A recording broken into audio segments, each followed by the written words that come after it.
الحارس الذي حرم السعودية من لقبين واصلح ما أفسده زملاؤه في المنتخب ليهدي اليمن لقبين لأول مرة في تاريخها. ترجيحية تصدى لها وضاح أنوار نجم هذه الأمسية. نجم وضاح البطل لم يختبر في البطولة إلا نادرا، والنادر لا حكم له، لكنه جاء في الوقت الحرج كثائر من جبل ردفان متسلحا بالاستماتة والتضحية.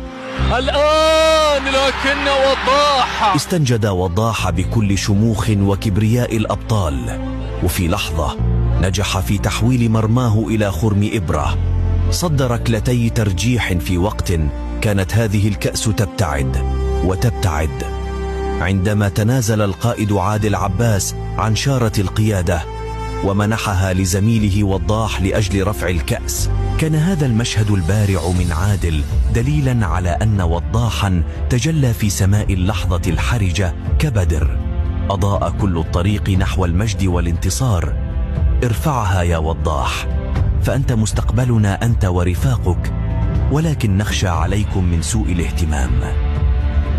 بسم الله الرحمن الرحيم. نشكر كل الجماهير التي دعمتنا وآزرتنا، والحمد لله أننا استطعنا أن ندخل الفرحة في قلوب اليمنيين في داخل اليمن وخارج اليمن، ونشكر كل الجماهير في المحافظات التي خرجت للاحتفال بالنصر الذي حققناه.